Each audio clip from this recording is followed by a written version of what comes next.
KPK sudah pergi ke Singapura untuk cek ke headquarternya Formula E untuk ngecek itu dan juga sudah dicek apakah ada kickback atau tidak. Itu bersih semua. Jadi itu sebabnya kemudian ada sinyalmen ini politisasi, kriminalisasi, politik kriminalisasi bekerja di situ. Mari kalau memang ada buktinya, tunjukkan kepada kita ada buktinya. Ya, menarik nih. Ini bukan bela-bela ya, Pak ya. Kita ngomong fakta.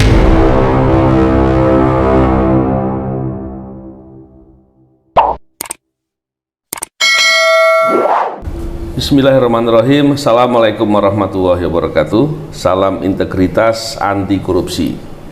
Alhamdulillah, saya kembali lagi bersama Pak BW.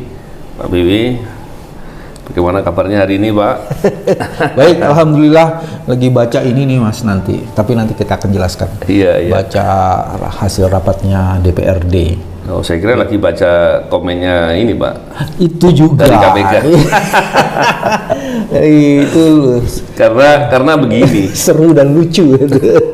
Kemarin saya sempat mendengarkan video dari Alex Marwata yang mengatakan bahwa ini benar. Alex Marwata itu siapa? Wakil pimpinan KPK, wakil ketua. Penggantinya Pak BW. Alexander Marwata. Jadi yang menarik itu, Pak, dia sampaikan bahwa ingin dipercaya. Saya juga heran, ingin dipercaya, faktanya nggak begitu. Terus seolah-olah prosesnya itu proses yang objektif dan macam-macam. Makanya saya kemarin di Twitter saya sampaikan, loh, kalau memang merasa nggak ada apa-apa, ya sudah rekaman eksposnya dibuka, karena faktanya di situ banyak. Sebagaimana yang diungkap di investigasi Tempo, itu di rekaman ekspos pastinya ada semua, gitu loh, Pak. Jadi menarik kan, artinya kalau mau terbuka ya seperti itu.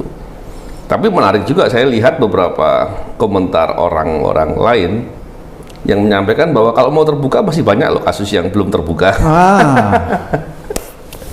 Jadi waduh, repot memang, Pak. Jadi ya, secara kelembagaan terhadap KPK-nya saya sih prihatin, saya kasihan ketika KPK yang harusnya kita bisa percaya justru berkali-kali oknum-oknumnya justru menyampaikan sesuatu yang nggak bisa dipercaya. Jadi kasihan lah, Pak.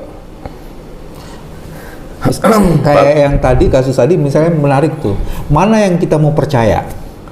Pak Alex yang mengatakan akan membuka, ya kan, penyelidikannya, atau deputinya yang menyatakan tidak akan membuka.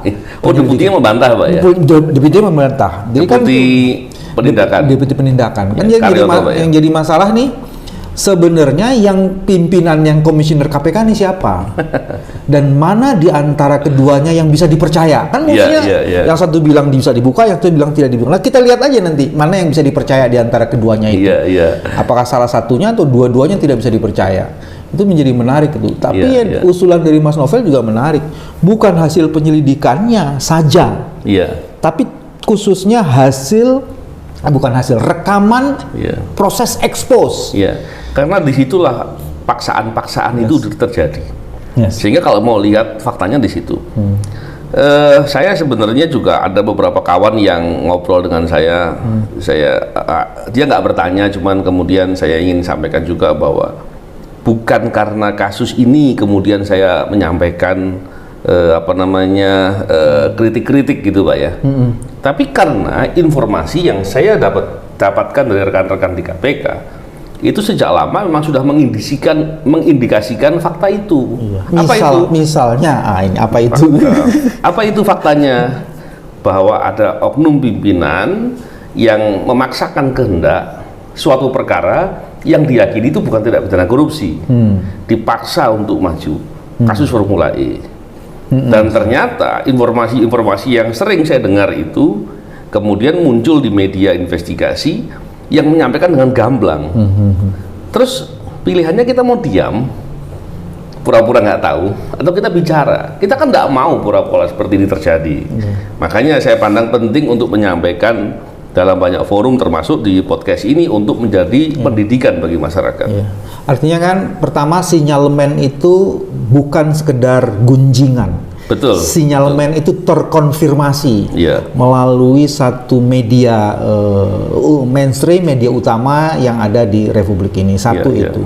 Terus kedua, ada kesan kuat ingin mencoba mendelegitimasi informasi yang disajikan secara akurat itu. Delegitimasinya kan kemudian salah satunya adalah oke, kalau gitu kita buka. Tapi kemudian diralat kembali. Ralat buka kayak tekek gitu kan.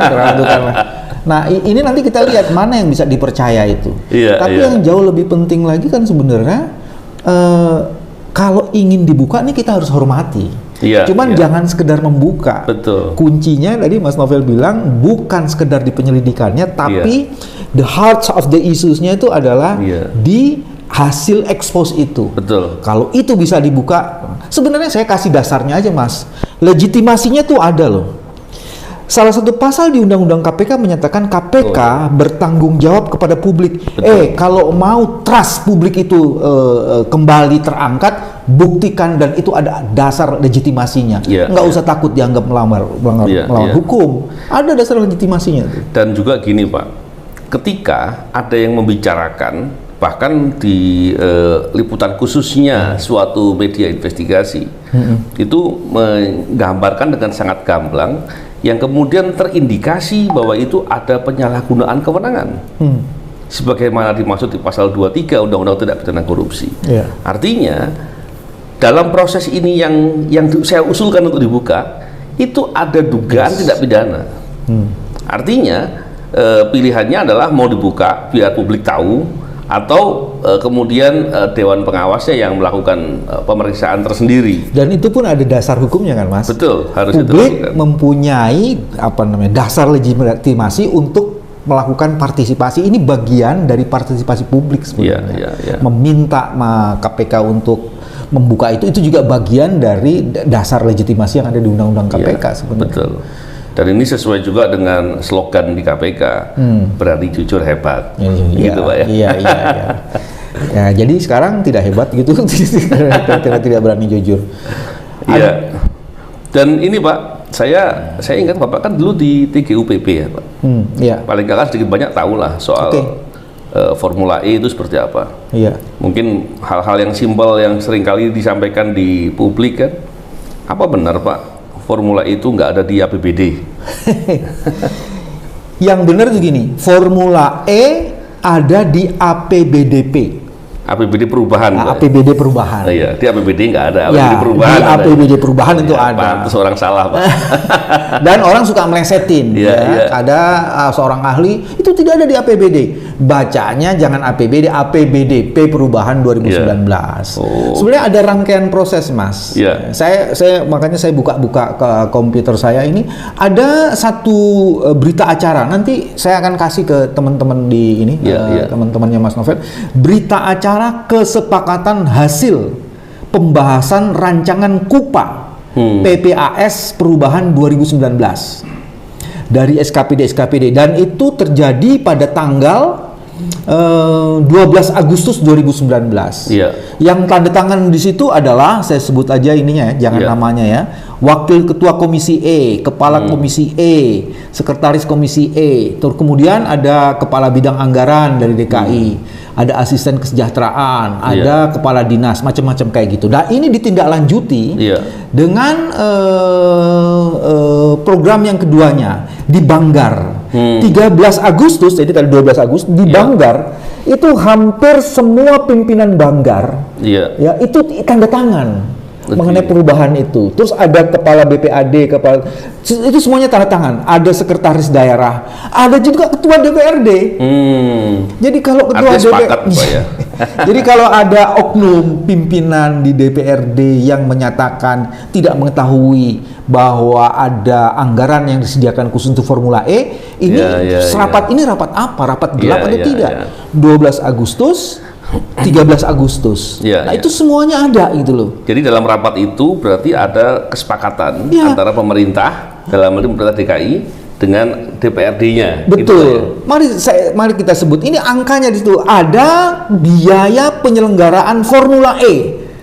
Yeah. Sekian ratus miliar. Itu ada disebutkan. Yeah. Jadi artinya biaya itu ada disebutkan di dalam KUPA maupun di Badan Anggaran dan sudah disetujui baik oleh Komisi Anggaran maupun kemudian oleh pimpinan DPRD di DKI Jakarta. Jadi kalau ada upaya-upaya memanipulasi ini, dan padahal ini dokumen yang terbuka sekali untuk publik. Dan ini Pak, sering dibahas juga soal komitmen fee. Nah, karena apa? Komitmen fee kan seringkali persepsi negatif. Ya? Komitmen fee seolah-olah ada suatu transaksi ilegal gitu, dan kemudian ada uang di bawah meja yang bergerak dengan nama komitmen fee. Yang sebenarnya seperti apa sih Pak? Yang saya tahu di dalam kontrak itu tidak ada yang disebut dengan komitmen fee. Oke. Namanya installment fee. Oh, installment fee itu adalah biaya seluruh operasional penyelenggaraan dari Formula E itu. Jadi nggak ada komitmen fee. Tapi kemudian di dalam rapat-rapat itu dikasih judulnya itu komitmen fee. Sebenarnya di dalam kontrak itu namanya bukan komitmen fee, tapi installment fee. Dan duit itu tidak ada sama sekali melalui orang-orang tertentu, dari bank langsung ke kasnya Formula E itu. Jadi tidak ada. Dan itu semua penyelenggaraan pasti bayar itu, Pak ya? Iya, semuanya penyelenggara mesti bayar. Nah, ada yang murah, ada yang mahal. Kenapa murah dan mahal? Satu, mesti dilihat. Dia kan memobilisasi alat-alat itu. Memobilisasi seluruh perlengkapan. Mobil Formula E-nya, seluruh orang-orangnya, terus kemudian grandstand-nya dan macam-macam itu. Kalau penyelenggaraannya itu di Eropa, ya murah. Karena biaya mobilisasinya murah. Tapi kalau ke sini kan nggak mungkin dibandingkan, jadi tidak apple to apple gitu loh pembandingannya. Dan ini bisa diuji, bahkan kalau menurut direktur Formula E-nya, ini mereka ini ke Indonesia ini termasuk harga yang terbaik. Karena orang-orang di sini, terutama penyelenggaranya itu bisa deal untuk melakukan kerjasama pembayaran itu dengan harga yang cukup ekonomis. Gitu. Itu menurut mereka loh. Dan kemudian setahu saya itu sudah ditelisik juga. KPK sudah pergi ke Singapura untuk cek ke headquarternya Formula E untuk ngecek itu. Dan juga sudah dicek apakah ada kickback atau tidak. Itu bersih semua. Jadi itu sebabnya kemudian ada sinyalmen ini politisasi, kriminalisasi, politik kriminalisasi bekerja di situ. Mari kalau memang ada buktinya, tunjukkan kepada kita ada buktinya. Iya, menarik nih. Ini bukan bela-bela ya, Pak ya. Kita ngomong fakta. Enggak, ini saya ngomongin peristiwa, Mas. Betul, peristiwa fakta hukum. Dan disampaikan ini agar orang tidak kemudian mudah terhasut, Pak ya. Dengan pemutarbalikan fakta atau framing itu yang bahaya soalnya. Iya, apalagi informasinya tidak diberikan dengan cukup. Nah, kemudian dibangunlah argumentasi atas informasi yang tidak cukup itu, dan dijustifikasi seolah-olah pernyataan pakar ini benar, padahal peristiwanya itu nggak benar, nggak seperti itu. Jadi ini bisa sengaja memanipulasi satu peristiwa, dan inilah bagian dari politisasi kriminal itu. Emang bahaya kalau kemudian framing atau memotong-motong persepsi tadi, Pak. Kemudian yang timbul adalah dibuat sedemikian rupa seolah-olah itu bermasalah atau suatu hal yang penting adalah nanti kita lihat siapa yang benar, deputy atau kepala atau salah satu komisioner. Satu itu. Kalau kemudian dua-duanya kemudian tidak berani atau salah satu tidak berani, maka kita akan mengatakan bahwa apa yang dilakukan oleh KPK itu tidak patut untuk dipercaya. Dalam kasus yang ini itu tidak patut untuk dipercaya kalau dia nggak berani. Kalau seorang pimpinan KPK, komisioner, oknum pimpinan KPK yang sudah menyatakan akan membuka tapi kemudian tidak membuka, apalagi tidak membuka hasil rekaman expose, sebenarnya apa betul masih ada trust yang harus diberikan kepada mereka? Saya malah berpikir seandainya rekaman itu ternyata sudah ada di media investigasi dan kemudian dibuka, wah pasti orang semakin tahu faktanya sebenarnya seperti apa. Gitu Pak. Artinya mungkin sinyalemennya Mas Novel gini, kalau toh itu harus dibuka dan berani dibuka, jangan bermain-main mencoba memanipulasi hasil rekaman itu. Karena kita menduga jangan-jangan media itu sudah punya juga. Cuma medianya nggak tegel aja untuk membuka itu. Iya, memang kita juga sedih Pak, lihat kondisi di mana KPK dipakai untuk hal-hal yang seperti itu, dan kita tentunya berharap kasus-kasus di KPK ditangani dengan prudent, dengan objektif, dengan apa adanya. Belum lagi kita kalau kemudian melihat beberapa kasus yang ternyata memang diduga ada hal yang ditutupi, tidak diungkap dengan sungguh-sungguh. Ini apa sih mas kasus lainnya yang menurut Mas Novel ada itu? Banyak Pak. Banyak. Sebutlah 2 Mas, jangan banyak-banyak ya. Kasus bansos. Bansos itu Pak, itu sederhana sekali sebenarnya. Kalau kita lihat, itu kan ada paket-paket sembako yang dibagi. Dugaannya adalah nilai paketnya dikurangi. Contohnya 1 kantong harusnya 300.000, dikurangi menjadi 200 atau 150. Kan harusnya diperiksa semuanya. Dan uang orang yang ngambil sebagian itu uangnya dikemanain dan dinikmati oleh siapa? Dan dalam rangka untuk mendapatkan paket-paket pekerjaan itu ada beberapa pihak yang menyuap kepada pejabat di Kementerian Sosial, di antaranya kepada menteri. Itu yang ditangkap. Dugaan suapnya itu banyak, yang ditangkap hanya 1 karena OTT. Jadi tidak jujurnya itu di situ. Hanya menangkap yang 1, melindungi yang lain. Bukan sekedar itu. Di statement disampaikan akan diungkap semua bahwa ini adalah kejahatan korupsi yang ancamannya hukuman mati. Yang nyampaikan Firly Bahuri. Kenapa kemudian kita berpersepsi bahwa kemudian kita beranggapan bahwa ini akan diungkap semuanya? Karena pasal 2 ayat 2, karena hukuman mati hanya ada di pasal 2 ayat 2. Ketika dan korupsi itu bicara, alam. Dan itu bicara kerugian keuangan negara. Artinya kita yakin bahwa ini akan diungkap. Setelah kita tunggu-tunggu ternyata tidak. Nah ini yang saya katakan, itu contoh yang besar sekali itu. Saya klarifikasi ya. Pertama, tidak diungkap, semua pihak yang diduga terlibat tidak diungkap. 1. Kedua, yang tidak diungkapnya itu adalah bahwa modus operandinya itu sebenarnya sistematik dan masif itu terjadi. Modus operandinya pun tidak diungkap. Kedua. Ketiga, pasal yang digunakan. Pasal yang digunakan seolah-olah hanya pasal suap, padahal ada isu kerugian ke negara, kerugian keuangan negara. Jadi di situ penegak hukum bermain-main, menyembunyikan kasus yang lebih berat atau kasus lain yang berkaitan dengan itu, tapi kemudian itu ditutupi. Terus yang padahal statementnya sudah dilakukan. Terus yang ketiga adalah kenapa itu dilakukan? Karena ingin mengingkari pernyataan sebelumnya yang akan menggunakan hukuman mati. Kalau itu hukuman mati ada di pasal 2 ayat 2, dan itu artinya kerugian keuangan negara dalam kasus bencana alam. Jadi sebenarnya pihak yang melakukan itu secara sengaja sedang melindungi orang-orang tertentu dan tidak membuka kasus itu. Ini kan kejahatan ini. Itu yang saya katakan, Pak. Jadi itu kasusnya nyata dan jelas. Justru malah para penyidiknya disingkirkan dengan TWK. Itu lebih lengkap lagi gitu Pak fenomenanya. Ini namanya bukan hanya kejahatan nih Mas. Ini penjahat besar melakukan kejahatan beruniform penegak hukum. Nah itu. Tadi Pak Buya minta saya akan bilang 2 ya. Baru 1. Saya kasih 3 deh Pak. Cuman saya mau bilang dulu, astagfirullahaladzim. Orang kayak gini masih bisa dipercaya, Masya Allah. Iya itu Pak masalahnya begitu. Yang kedua contohnya adalah kasus Benur. Kasus Benur sebetulnya masih panjang itu Pak. Anaknya Udang. Atau calon Udang. Jadi kasus Benur itu kalau kita bisa lihat bahwa memang ada ekspor. Dan kemudian kalau itu dibiarkan dengan cara-cara yang tidak benar dan kemudian ada praktek-praktek pengambilan fee dari itu semua, sebagaimana yang kita tangkap waktu OTT, itu kemudian akan merusak lingkungan. Dan pada waktu kemudian hari itu dampaknya bisa sampai membuat Indonesia kemudian jauh kalah dengan negara-negara lain yang punya benur banyak.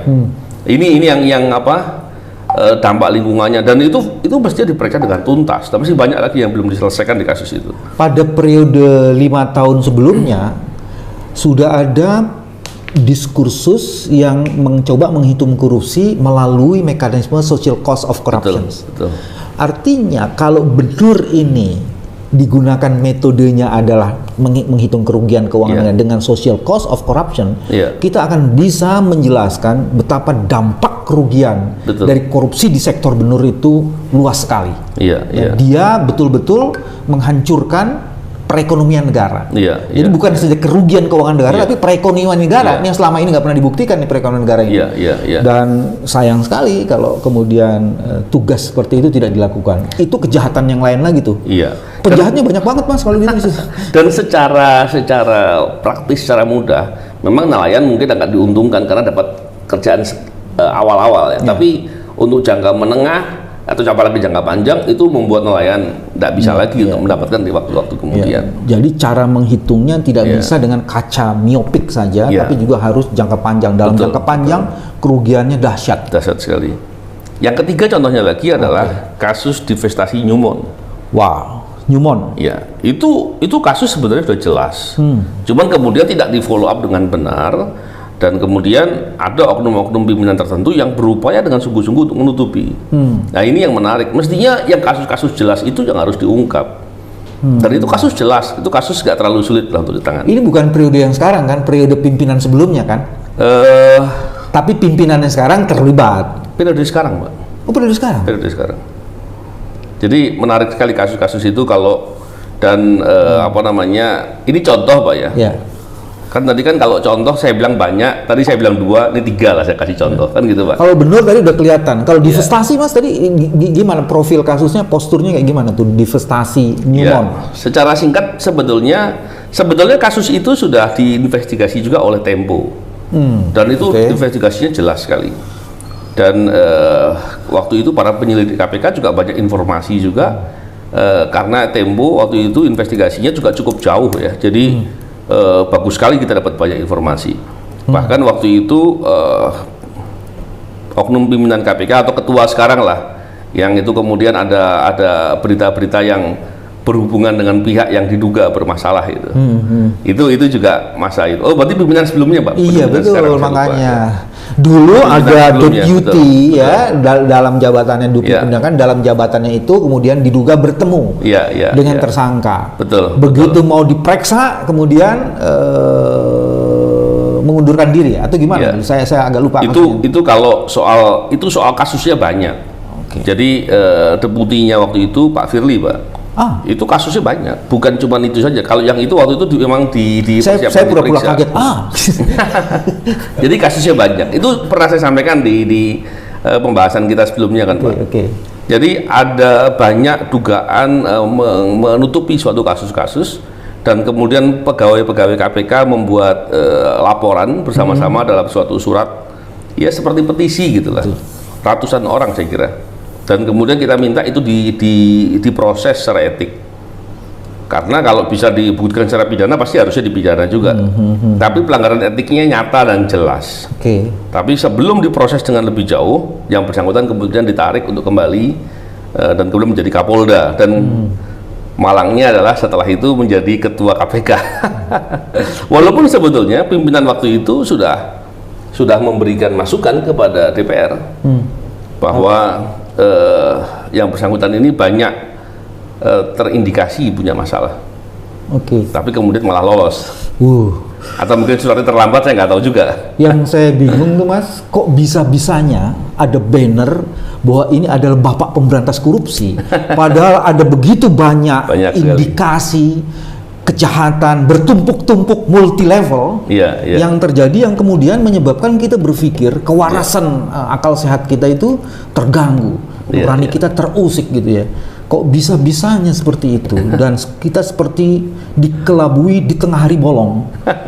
Dan ini mengerikan. Kalau sampai ini kejadian, ini mengerikan sekali. Dan itu sebabnya yang menjadi alasan kenapa podcast ini dibuat. Itu sebabnya menjadi alasan kita harus bersuara.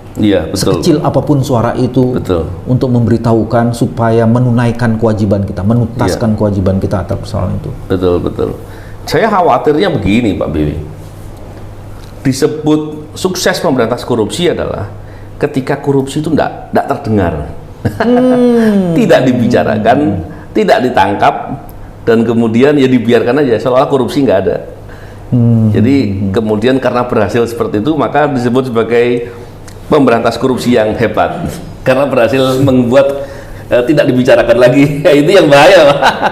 Dia memberi interpretasi baru yang mengelirukan seolah-olah pemberantasan korupsi berhasil kalau tidak ada lagi yang ditangkap. Iya itu. Ya kan? Itu tapi dalam kasus yang lain dengan ponggah mengatakan saya harus menangkap kasus yang ini, walaupun case-nya sebenarnya tidak ada. Iya. Ini sebenarnya si simsalabim ya. Ini kita sedang dipertunjukkan dengan sulap korupsi.